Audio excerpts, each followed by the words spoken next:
Good afternoon, everybody. I'm Debbie Ingalls. I'm the director of CCOVI. I'm glad to see you all here for the continuation of our 2024 lecture series.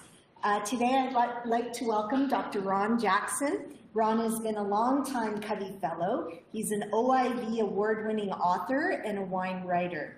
Ron focused his studies while earning his master's at Queen's University in botany and plant biology, and then went on to attain his PhD in botany and plant pathology at the University of Toronto. During a sabbatical at Cornell University, Ron's focus shifted to an emphasis on issues in enology and viticulture. Over 25 years, he was chairman and professor of the botany department at Brandon University and has published numerous texts specifically focused on wine. During this time, he became the technical advisor to the Manitoba Liquor Control Board. For those of you that study in the field of wine, you may recognize many of Ron's texts. A number of his books include Wine Science, of which we think you're on the 4th edition of that now? Oh no, that's the 5th. Fifth edition now. See, we're losing track. Wine Tasting, 3rd edition, or even more of those, 4th. 4th edition, along with multiple articles and chapters in other books and encyclopedia. His most popular book, according to this bio, is Conserve Water, Drink Wine. So today, wine is being variously portrayed as being either healthy or not healthy. The reality is it's far more complex and depends on a multitude of factors. So Ron's going to talk to us about all of those factors today. So please join me in welcoming Ron to the lecture today.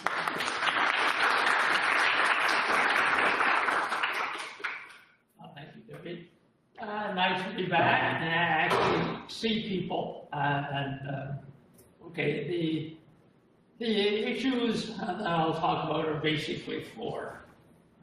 There are factors involved in data interpretation. That's a really important one. Then there are the most important factors relative to health that we know of. And then I'll discuss the positive side of wine relative to health, and then also discuss the negative side. That's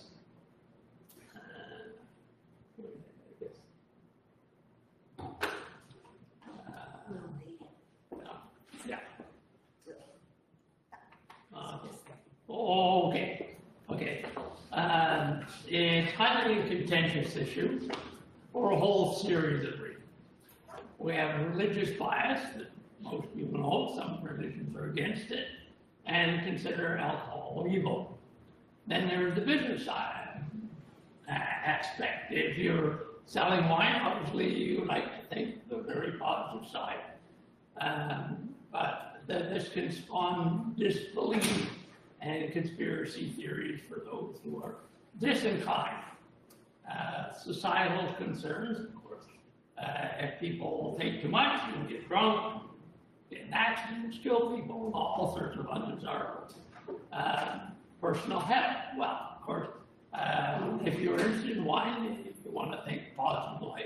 And so but if it's not so good for some people, then that means you have to change your behavior. That's always a nuisance. There's a correlation conundrum. The problem is, what is causal and what is just incidental? Because it can be just an incidental thing, had nothing to do with wine or alcohol or anything. And then there's the idea of the one solution fits all error, which is always a problem, resulting in claims and counterclaims based on insufficient data, conflicting data. There's a lot of that, and typically focused on alcohol as the bad boy or the good boy, or however you want it. And of course, a lot of this data is based on epidemiological studies. Okay, but then you try and correlate that to a particular chemical that you find in the wine.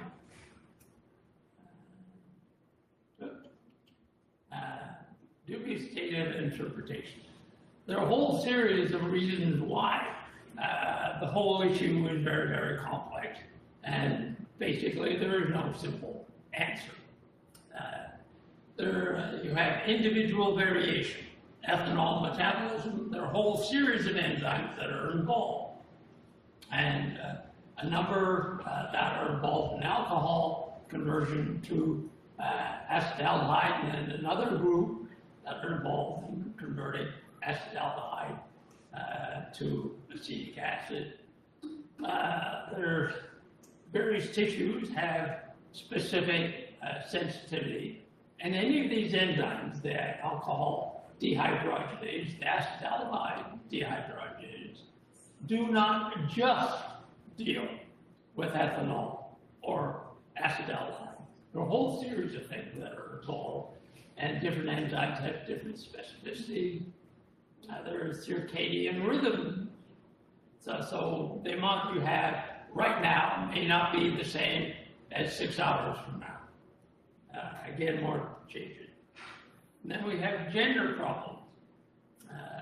The different genders have different weighting. The basal metabolism, BMI, your weight influences. How healthy you are is going to influence how you modify the alcohol. Your psychology is another factor. And then we have cultural variation, ethnicity. There are different ethnic groups have different isoforms of these enzymes, and so their efficiency at converting it changes. So we have that as another conundrum. Then education, wealth, nutrition. These are things that are incidental but may not be. And so do wine drinkers have higher education? Well, generally that's true. Do they have better wealth? Generally that's true. Do they have better nutrition? That's generally true. Not always. And so some of the negative side of wine or alcohol consumption could be simply because people have less education, less wealth, poor nutrition, and so maybe all these other factors that are the negative side, not 100%, but partially. Then we have consumption. Well, how do we deal with that? How much do you take? How frequently do you take it? What's the alcohol content of whatever beverage you're taking? What are the matrix compounds, all the other compounds that you have in that beverage? The context under which you consume it. Is it, do you drink alone? Do you drink with family, with a group? And is it taken with food or by itself? And if it's taken with food, actually, you'll see in one of the slides, the timing at which you take it is very, very important. Okay. Then a lot of data is based on self-reporting. Well, self-reporting is notoriously not accurate. And ideally, what you would like to have to fully understand is the full paper trail, connecting the intake, how much is taken up, the survival of those compounds in the body, how they're modified, all the way through for the next 40 years or 50 years to really fully understand what's going on. Ideally, you should have double-blind experiments. Obviously, these are not going to be done. Epidemiologically, you can partially get there, but if you wanted to do a real serious scientific study, athletically, it's not possible. Okay. Ignoring these factors can result in dogmatic conclusions. We've seen lots of those. They combine data that are obtained from different numbers of people, different conditions, how much they consume. That just becomes a real conundrum. Focusing often it focuses on a single aspect of health. Not the overall picture, focusing usually on a single constituent. Most of the time, they're talking about alcohol, ethanol. So you get public statements coming out, and of course, they conflict. This can actually spawn in distrust of any of these comments. Of course, with most, you're kind of young, there was all the big kerfuffle and that fad and that, oh, no, you can't have that. But sugar was good. Wow. Then you find out the sugar's bad, and fat's not so bad, and all, so who are you going to believe? And then we had butter was bad. Oh, no, can't have butter. You can have margarine. Then, oh, margarine is bad. Oh, you can't have that. You gotta have butter. Baby aspirin. Older people like me supposed to take it, baby aspirin. Then, oh, God, you're not supposed to. Oh, gee. You just, you're wondering, well, what's going on? And of course, then at least the people who are probably least likely to look at any of this data and take it into concern are the people who don't really need it. The ones who really should be using it are going to totally ignore it. Well, okay, let's look at ethanol metabolism. Some of it does occur in the stomach, but it really is pretty small, depending on how long it's stayed there. Mostly absorption is in the small intestine. From there, it passes into the liver, and that's where most of the metabolism takes place. Ethanol to acetaldehyde, acetal to acetic acid. If it goes quickly, great. And if it gets to acetic acid, it can be respired through Krebs cycle. Of course, if it is, it stores fat, out through respiring. You hope it goes through Krebs cycle. The remainder, what happens to the remainder that isn't all consumed in the liver right away? Well, it's only there for a short while. So it goes into the systemic blood supply, but it recycles. It goes back into the liver again, liver again, liver again, liver again. Some of it is absorbed by the tissue. So that's gone, it's metabolized in cells of the body. Then you have some that evaporate through the lungs. Other is collected in the kidneys and is excreted that way. So at most levels of alcohol that people are going to drink wine, that's the right.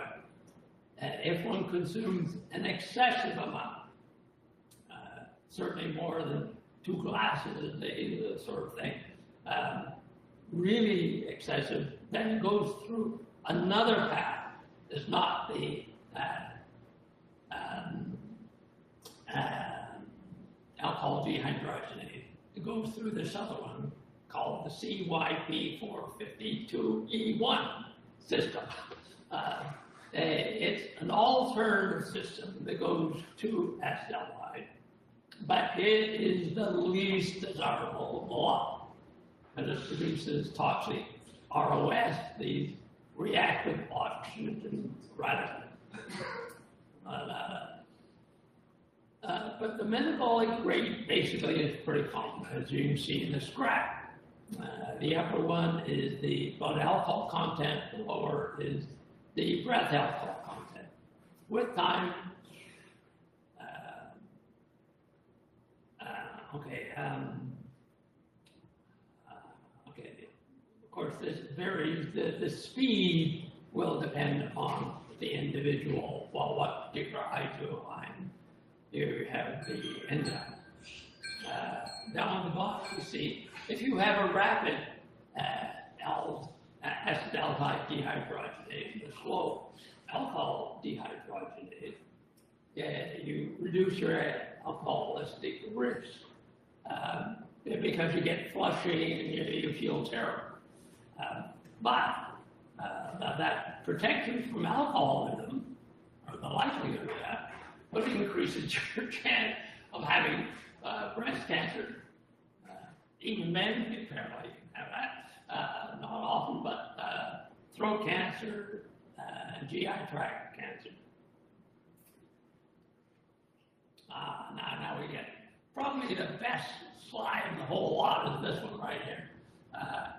Consumption with food delays transfer into the intestine because most of the alcohol is taken up through the intestinal tract. The longer you keep it into the stomach, technically the better. And so if you look at the D and B, D is if you take the wine, and then this particular case, take the wine at 6 times, there's an experiment, 6 times throughout the meal. B is taking it 3 times throughout the meal, beginning, middle, end. And it drastically reduces the amount that actually ever gets into the blood, and also reduces the amount that ever gets into the blood. So if you want to reduce the potential detrimental effects of alcohol, take your wine with food. And then take it throughout the meal, and it's far better. And of course, people say, well, the C and A are the ones where the experimentees were fasting, and 2 times there. And of course, they were all young men, if you're interested in who the experimenter people were. They're all people who wanted to become MDs. And they had 70 to 82 kilograms of weight, 2.5 kilograms or grams per kilogram of ethanol, and it was all wine, and that basically meant they had 400 mils of wine during that meal. So that's a good amount. And if you look at what is the level that you can't drive, you're way below that. So there's been no problem. Legally, you drive it. Okay. Now, why would this occur? It actually enhances the metabolism by increasing the blood flow into the liver. And it also enhances the mitochondrial oxygen uptake. Of course, that's where the respiration of the alcohols occur.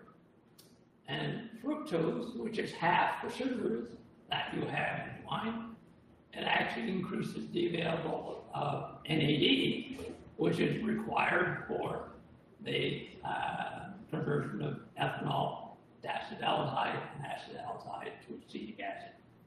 So presumably, actually slowing the rate gives more time and more for the liver actually to metabolize the alcohol.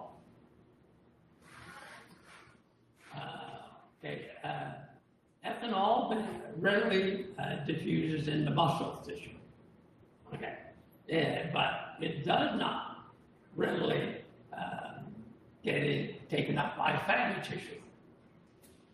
That's why men can actually take more wine, more alcohol per body mass than a woman if there is same amount of wine, same mass, everything else. A man will get less blood and alcohol into the blood because women tend to have a higher proportion of their weight as fatty tissue. Men tend to have more muscle tissue. Of course, the alcohol diffuses into the muscle, and so it's not in the blood. The next one down shows the effect of carbon dioxide in the wine. It does increase the rate at which it gets into the blood, but not a heck of a lot. By the end, it's pretty much the same. What are the influences of alcohol? Okay, some of the negative, you could say, it displaces water, potentially causing cellular dehydration. Of course, the more you have, or potentially of that. And that this can disrupt cell function. It suppresses vasopressin production. And many of you know that if you take wine or alcohol, you tend to urinate, tend to have that desire to urinate because it actually stimulates urination.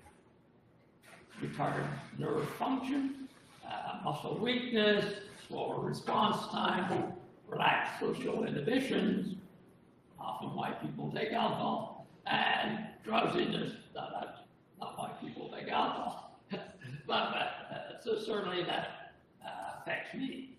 If I take much more than I'm just gone out and just one fall asleep. What about alcohol as nutrient supply? Well, actually it's pretty good. As kilograms per gram, ethanol is quite high, higher than carbohydrate. Now this is pretty moderate in the supply of vitamin B and a lot of other sources of vitamin B and minerals, but they are there and increases the uptake of calcium and iron. And it promotes saliva and gastric juice production. So you take it before and it actually helps you in the digestion of food. Slows, as I mentioned, stomach emptying, promotes bile release. That's good for helping to emulsify fats in the food, so that aids digestion. Wine itself does tend to suppress ulceration and an adenocarcinoma, kidney disease, stomach area. Favored beneficial gut flora. That's pretty good. Improves appetite for elderly. Yay! It has a positive social image. And this graph shows that the really black one, the one that's really down at the bottom, is wine. And so it's not really considered in population view of wine as being particularly important in underage drinking. People underage drinking tend to drink something else. Drinking wine doesn't seem to be associated with fighting. It doesn't seem to be associated in the public's mind with drunk driving. It's not intimately associated with alcoholism, health problems, or birth defects. So it has a good social perception relative to distilled spirits and so on. Okay, some epidemiological health findings. You have the Stainers as your median, and you see that taking small amounts of wine during the day is actually considered to be beneficial for long life. Okay, the mortality data. The second one down looks at different alcoholic beverages. And you see the one with the triangle, the one that's lowest, that's wine. Yay! You can see that cholesterol content. Most people think you want to have low cholesterol content. Well, it's associated with wine too. And what about smoking? Well, smoking, as you can see, increases mortality rate. But if you have to smoke, you've got to take a little wine because it's safer. Not much, admittedly, but that was interesting. Okay, what about phenolics and their bioavailability? Most positive interpretations relative to wine are usually associated with phenolics, but then say, well, which one? Okay, we have all the monomeric flavonoids, non-flavonoids, the sylvines, the ligands, their polymers, their oxidation, sulfation, and degradation products. Holy cow. You've got the real conundrum of thing there. And then they can complex with various cellular components. So, yeah, which one? If you're going to study it, well, you got this whole collection. Of course, not only is the chemistry highly complex, then you have to think about, okay, relative concentration of one versus the other, what happens when they're in combination, and wine certainly has the whole series, and benefits explained in terms of how we say, what good things they do. Well, they're antioxidants, they're anti-inflammatory, they're anti-mutagenic, they're anti-carcinogenic. Wow, what's to complain about? Okay, there is also the importance that they're actually antimicrobial, but most people don't talk about that too much. Okay, well, what about bioavailability? Oh my God. Now you really get into a number of things. Okay, where is this going to be absorbed? What happens? Well, you have changes right in the mouth, goes into the stomach, you have the acidic conditions there, goes into the intestinal tract. Most of the monomers, the short one, are taken up in the stomach and in the small intestine. And the polymers, they're the ones that have to wait to be degraded when you get to the colon. And the graph kind of looks very complicated because it is. So first of all, the polymers in the upper tract, basically nothing happens to them. They go in the colon, that's where they get the polymerized, start to break it down. The glycosides in the stomach and the upper intestinal tract, then you take off the sugar component on the phenolic. And that's called conjugation. Once that has been conjugated, then it can pass over the intestinal membrane and be taken up into the liver. Bile secretion from the liver goes in. It actually takes some of them, puts them back into the intestinal tract again, cycles around.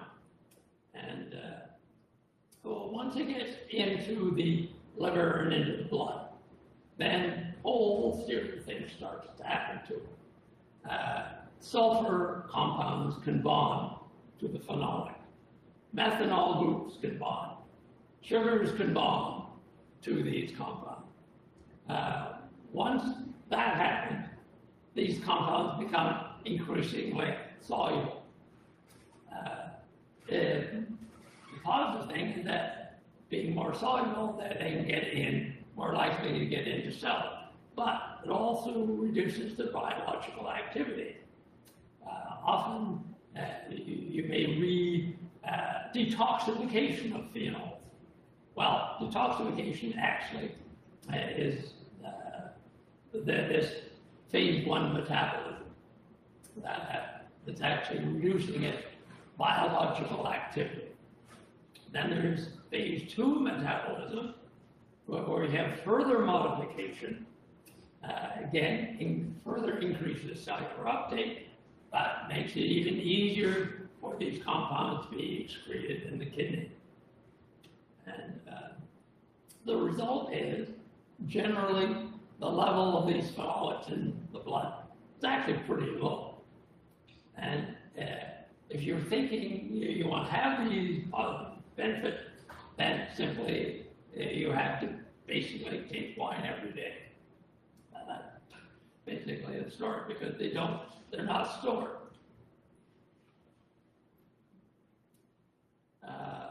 Okay, the benefits of these phenolics, there are microbial ones that are direct and indirect. Favors desirable gut flora, bifidobacterium, lactobacillus, and a whole bunch of others. It tends to suppress some of the undesirable pathogenic bacteria. So it actually changes the whole group of microbes that are in the intestinal tract and get into the blood. Promotes protective lining. It actually stimulates the epithelial lining of the intestinal tract and the colon to secrete mucus that keeps the bacteria actually physically away from the lining of the intestinal tract. Improves immune function. This is indirectly usually by having a favorable gut flora that actually promotes a good immune action, and there's actually connection between the intestinal tract and the brain. They often say the intestinal tract is our second brain. The number of nerves that are wrapped into the intestinal tract is incredible. And it's also good for mental health because, again, it changes the hormone and what is going on in the brain. So that they can actually activate nerve differentiation, synaptic plasticity, very good for the brain, survival of neurons, possesses anti-inflammatory, anti-cancer, antioxidant, cardioprotective role. There's a whole slew of all these things. Makes you feel good. And as an example, we have resveratrol, suppresses oxidative pathways.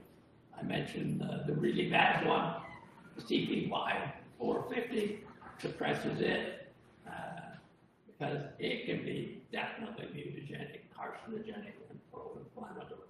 So you really don't want that one active if you can avoid it. Potential health benefits. Okay, now we're getting into the nitty-gritty. It reduces the incidence of, this is epidemiological data, intestinal biome problems. It's good for it. Reduces cardiovascular disease. This is one of the clearest indicators. It is correlated with reduced neurodegenerative diseases. Nobody wants that. Macular degeneration. Most of you don't have to worry that for a long time, but getting my age, that's a concern. Osteoporosis, again, is something that comes with age, so it reduces that. Diabetes, I'm not having a lot, but I'll talk about that. And reduces kidney stones. Again, another problem as you become more mature. Never say age. Mature sounds so much better. Presumed mechanisms, same old thing. Antioxidant, antimicrobial, anti-inflammatory, anti-carcinogenic, and neuroprotective.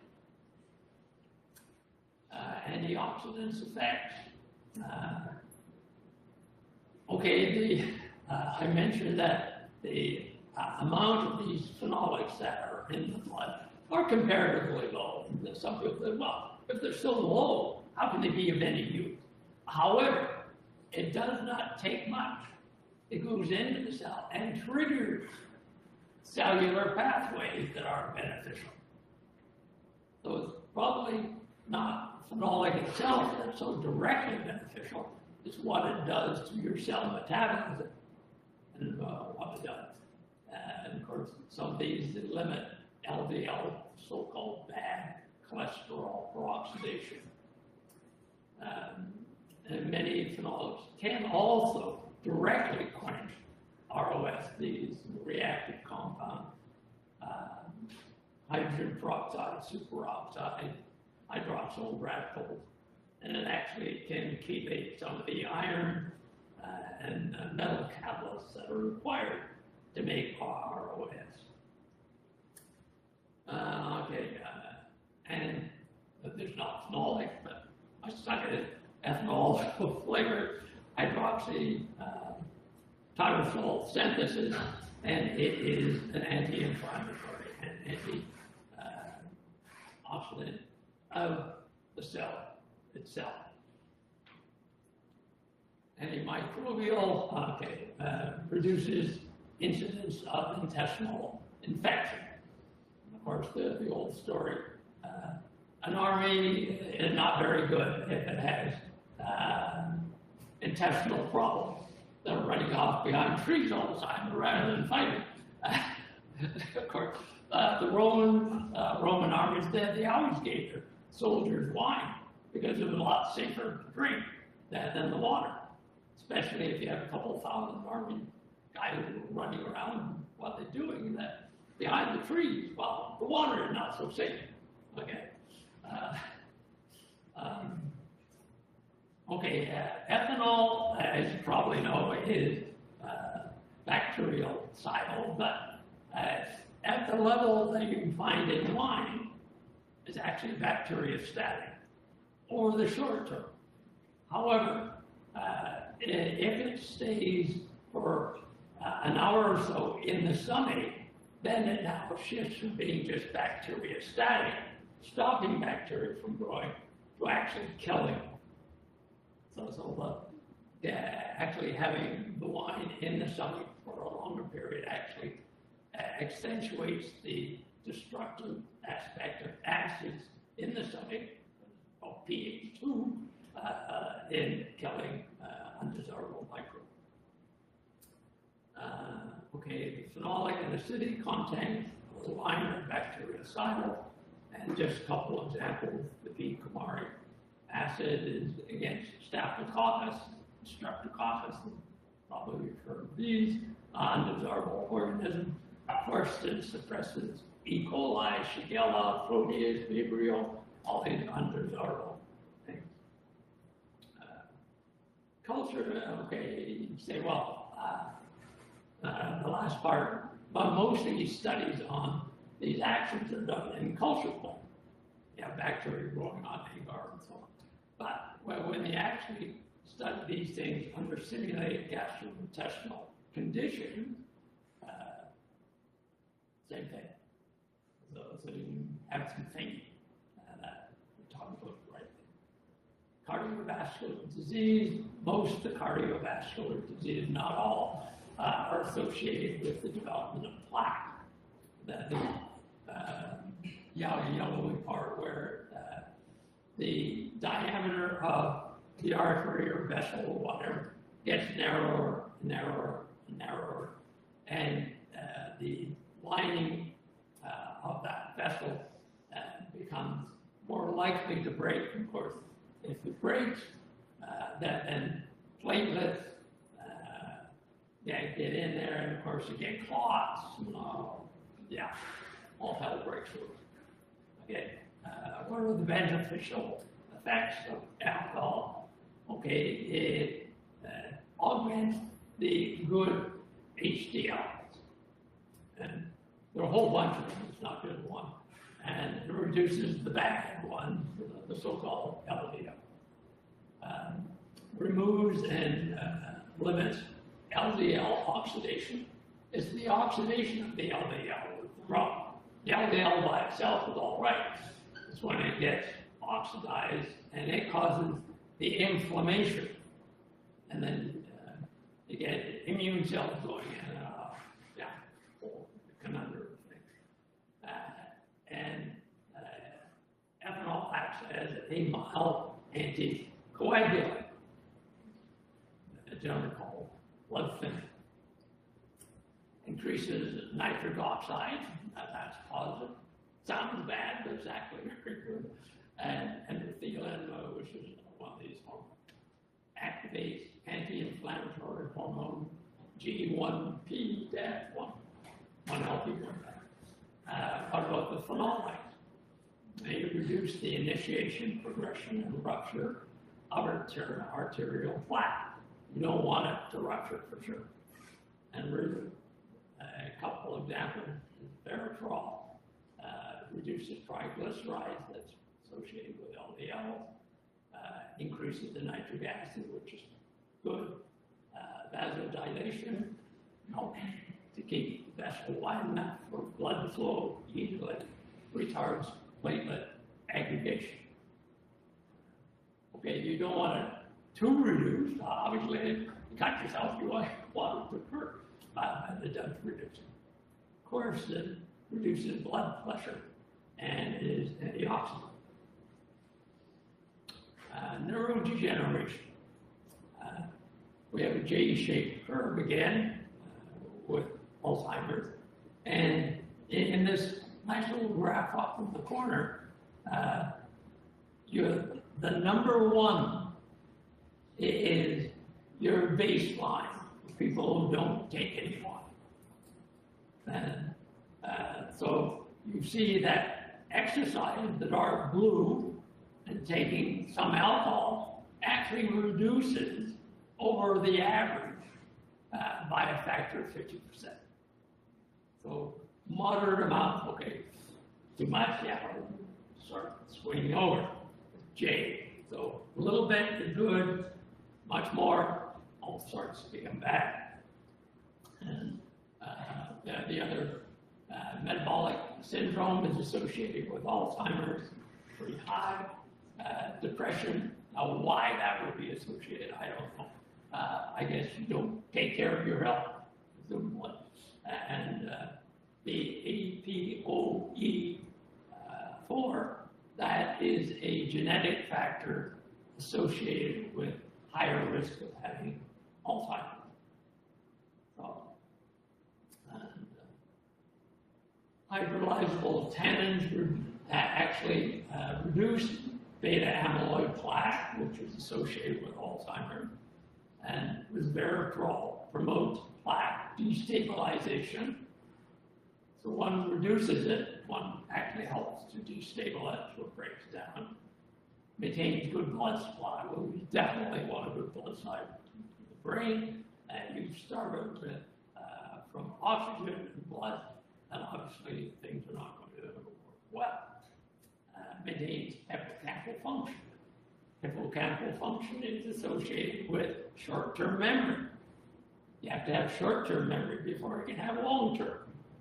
So you want it there. And there's antibacterial, actually there's this phyromonad gingivitis. It's a bacterium that grows in your mouth. And it is associated, now there's no known proof that it actually increases the likelihood of Alzheimer's, but often in Alzheimer's people's brains, you find this, and that's associated with the mouth.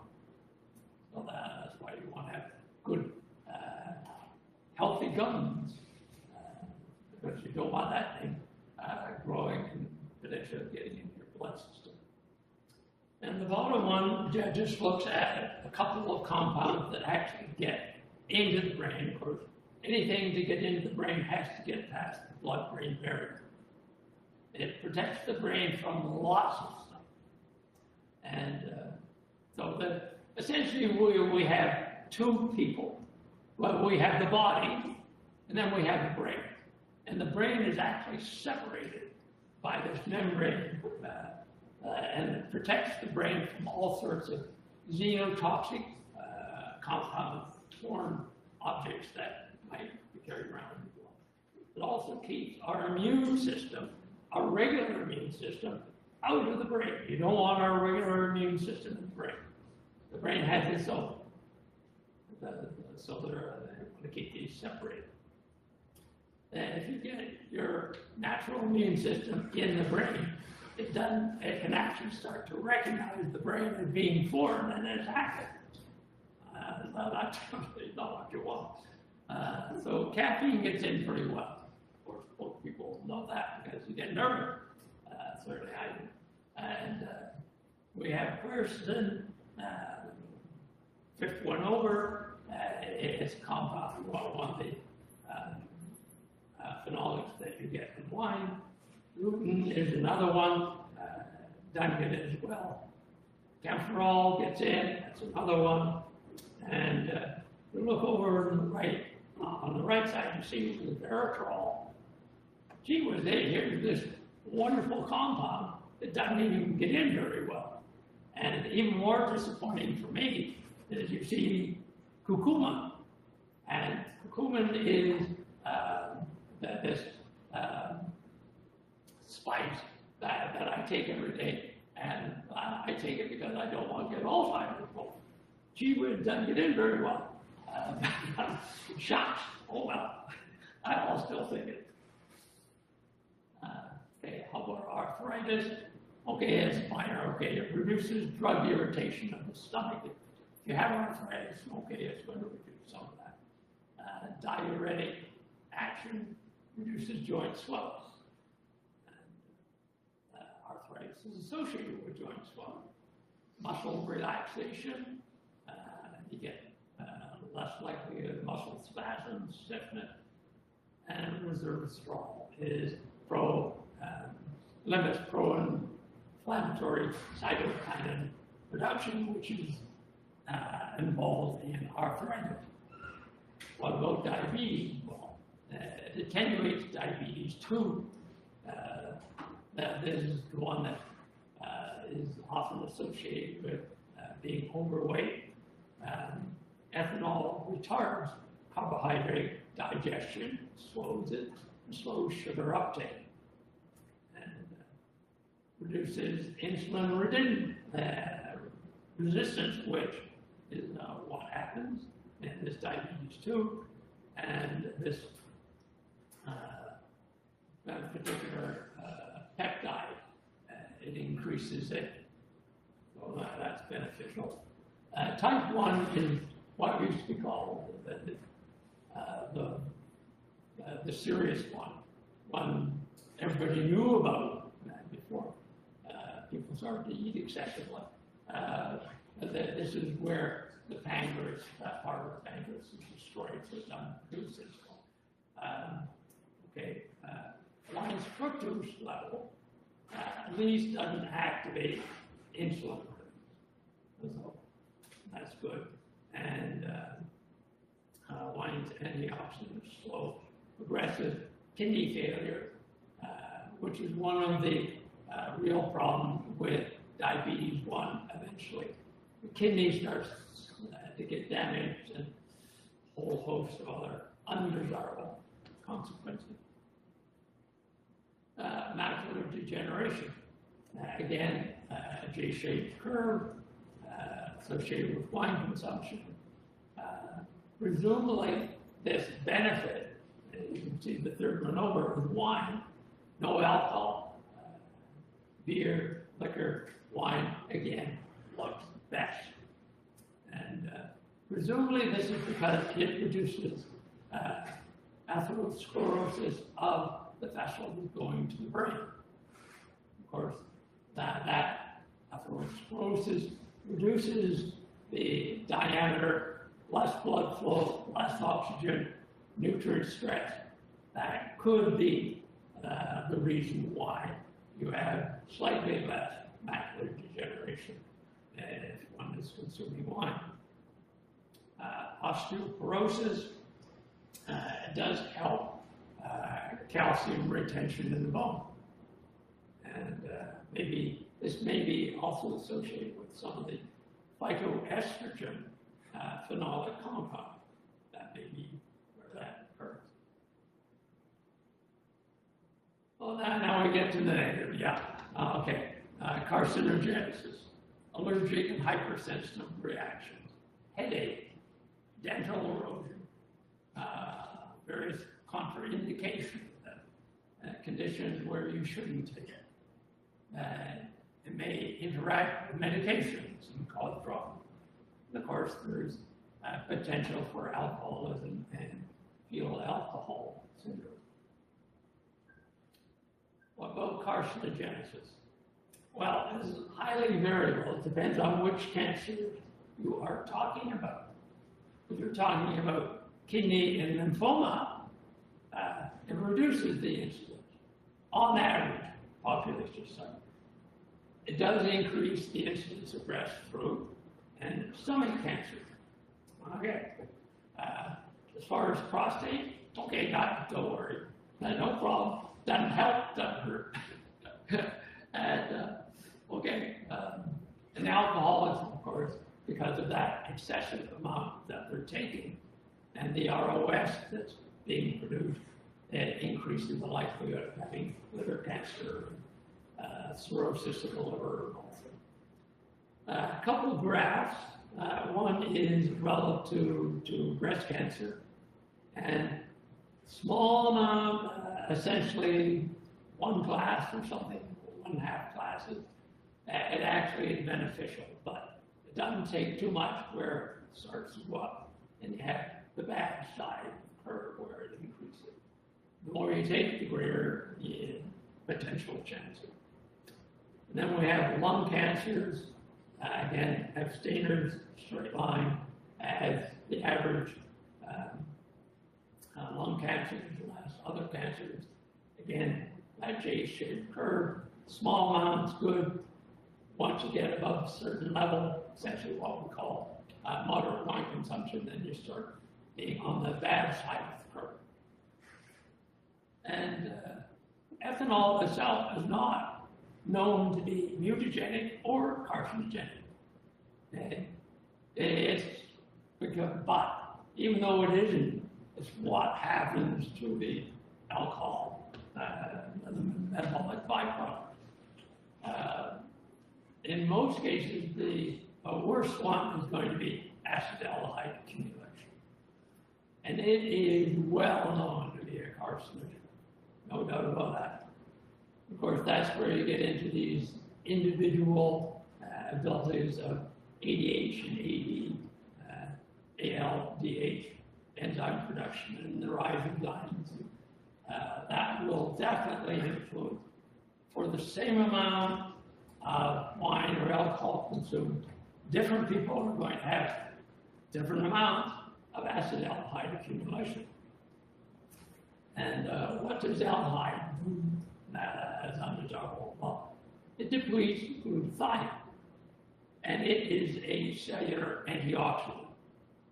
So it is one of the normal antioxidants in our cell. Acetaldehyde likes to bond for a lot of things, assuming it likes anything. It bonds to proteins, nucleic acids. And especially with nucleic acids, you can get mutagenic and carcinogenic effects. It bonds with lipids. That means it can potentially disrupt cell membranes and nerve function. So acetaldehyde is really the bad guy here. But, and of course, on the upper part, you see those ROS, the reactive oxygen things that come from this other routing of ethanol to acetaldehyde. Here we come to this CPE 450. Of course, it's when you get high ethanol concentrations and it produces the ROS compound. That these cause lipid peroxidation. And we have all sorts of other potential carcinogens. We'll skip those. Then we have allergy sensitivities, acetaldehyde. If you don't want acetaldehyde in wine, don't drink Pinot sherries at the highest concentrations of that. It actually induces histamine and flushing and all the other things. Finding reagents can cause allergies. SO2 can provoke various reactions. But most wines generally don't have them. The people who seem to have the most problem with SO2 seem to be associated with red wine, which are the ones that have the lowest SO2 level. Who knows what that's for?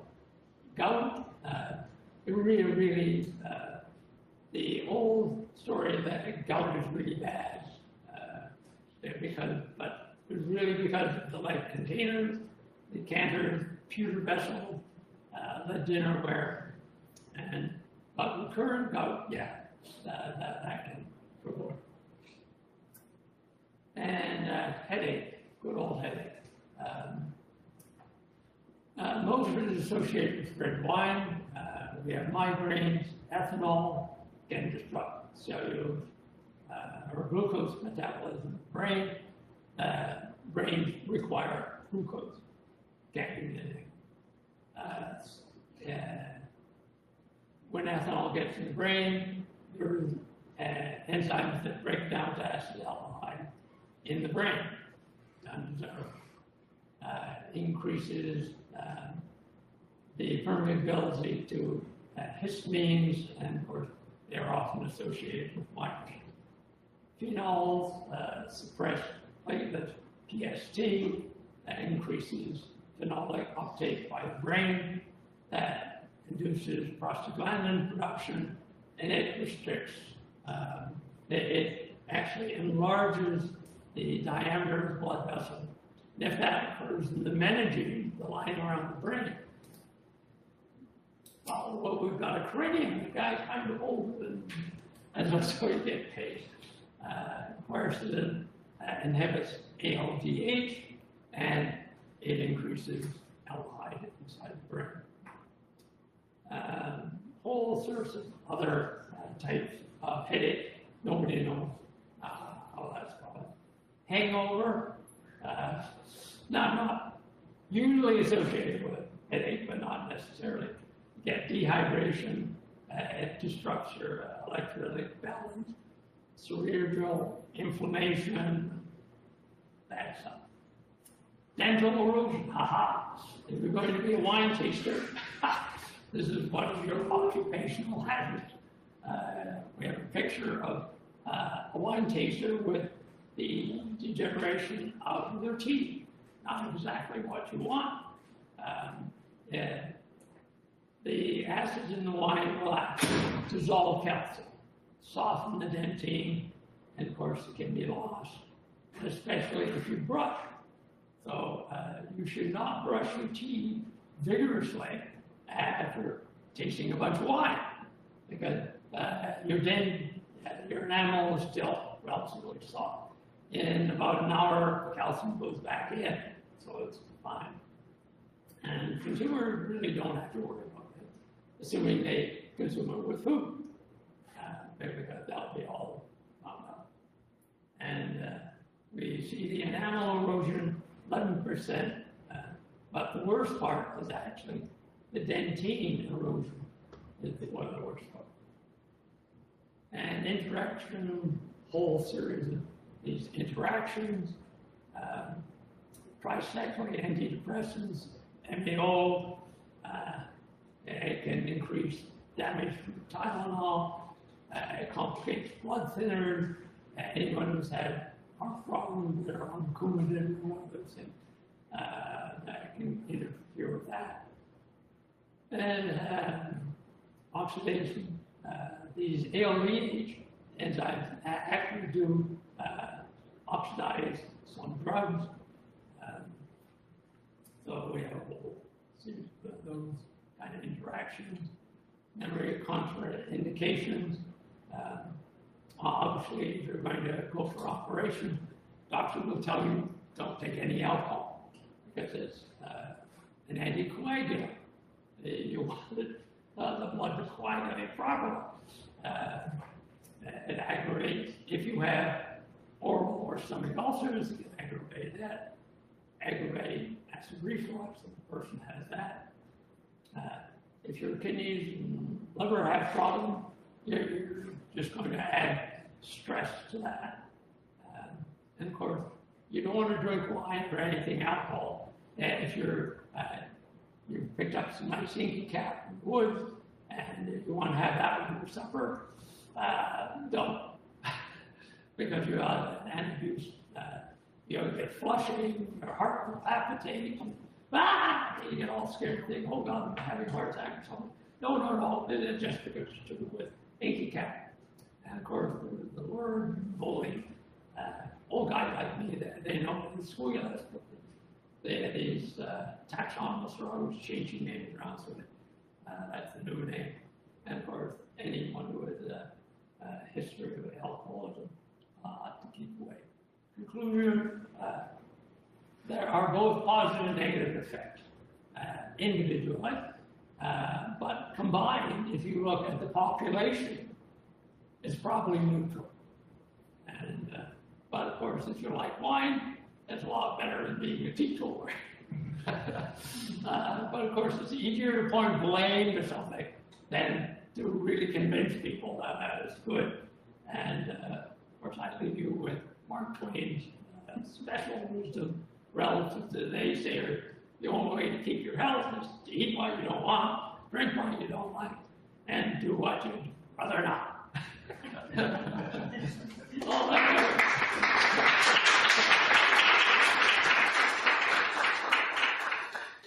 Thank you, Ron, for a very entertaining but also very educational lecture here today. We're going a little bit late in time, so we've got time for a couple questions if anybody's got a question from the audience. I guess, Ron, I'll just have one question. It seemed like a lot of the data that you were presenting from the studies, it's this J-shape. That's right, yeah. That, low moderation, that's right. It's okay, a little high, bit right? So do you think that's the reason why there's been such conflicting messages? Yeah, because the people are concerned that they won't stay at that level. Right, yeah. And that they'll go over what is the good part. And so they're afraid that people simply will say, oh, well, all this good stuff's all. If a little is good, well, more is better. Well, in this case, no. Well, this is a small token of our appreciation. Okay. I hope your drive home today is okay. I know the weather's supposed to be turning soon, but thank you so much for your time today. And for the rest of you, just a reminder that next week we'll welcome George Vandermerve. George is an associate professor of molecular cellular biology from the University of Guelph, and he'll be talking about characterizing and developing yeast for the fermentation industry. So we look forward to seeing everybody next week. Thank you.